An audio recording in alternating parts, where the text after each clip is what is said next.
Minflok iħares lejn il-futur, il-Prim Ministru Robert Abela għadda satejn iħares lejn il-passat f'diskors mimli attakki partiġani lejn il-Partit Nazzjonalista u preferenzi kontinwi lejn il-perjodu ta' qabel l-elezzjoni ġenerali tal-2013. Fil-fattu qal li l-Gvern Nazzjonalista ma jenx lill-poplu fil-kriżi finanzjarja tal-2009. Meta fil-verità f'dawk is-snin diffiċli il-poplu Malti u Awċi kien wieħed mill-ftit fl-Ewropa li jeleb verament il-mewġa tal-kriżi.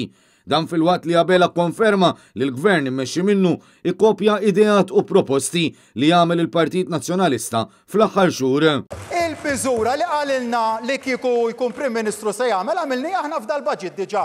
U fil-waqt li uża parti twila mid-diskors biex jitkellem dwar il-pandemija tal-coronavirus, Abela ma għamel l-ebda referenza għal mod kif il-Gvern li jmexxi se jwaqqaf il-kuntratt ma' Steward biex 3 sptarijiet pubbliċi se jibqgħu f'idejn il-barranin li ma jagħmlu xejn biex jipprovdu servizz aħjar għal poplu tagħna.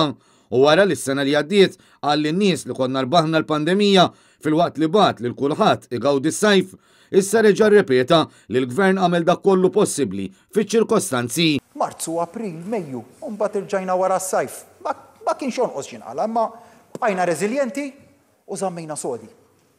U bidi fuq il-kuxjenza nemmen li wettaqna dak kollu possibbli fiċ-ċirkostanzi. Sa dan it-tant fir-replika tiegħu għad-diskors tal-kap tal-Oppożizzjoni, Robert Abela semma lil Għawdex għal xi drabi għalkemm bl-ebda proposta ġdida bħalma fil-budget ma għamel l-ebda referenza għal din il-gżira.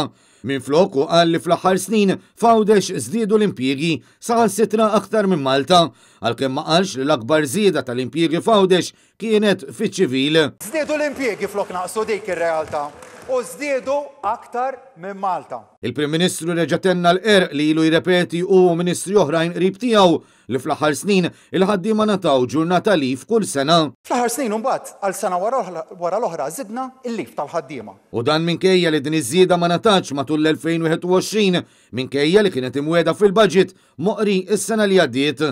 Dwar l-isfidi ekonomiċi Abela ammetta li l-Gvern tiegħu mhux kapaċi joħroġ lil pajjiżna mill-lista l-griża tal-FATF, tant li qal li hu responsabbli li nħarsu lejn din il-possibilità f'terminu qasir. Jiena ħaġa waħda minn is-sena nagħmel, Sur President, mhux se nagħmel illum xi dikjarazzjoni infantili u responsabbli li se noħorġu mill-grey list f'9 jum. Dik tkun irresponsabbli. Robert Abela mill referenza wkoll għal bidla fis-sorsi ta' enerġija mingħajr ma għamel referenza għal kuntratt skandalus li l-Gvern Laburista għamel mal-Electrogas. Kuntratt li bħalissa qed tkun diskuss fil-Kumitat għal Kontijiet Pubbliċi fejn il-partit ta' Robert Abela għadu qed jipproteġi lill-eks Ministru Konrad Mizzi. Fl-istess waqt, meta l-poplu s'issa nsteraq 50 miljun euro minħabba l-mekkaniżmu żbaljat li qed juża l-Gvern fil-kontijiet tal-enerġija u meta l-poplu qed ibati minn oli tal-ħajja li ta' kuljum qed tiżdied, il-Prim Ministru baqa' jinsisti li l-prezzijiet molewx. Aħna ma żidna ebda prezz għan-nies. La żidna d-dawl, la żidna l-gass, la żidna l-petrol, la żidna d-diesel. U dwar ir-reklamazzjoni tal-art, Abela qal li din għandha tinbeda llum qabelada għalkemm naqas milli jagħti dettalji fosthom fejn sejqret il-baħar bil-ħolqien tal-art.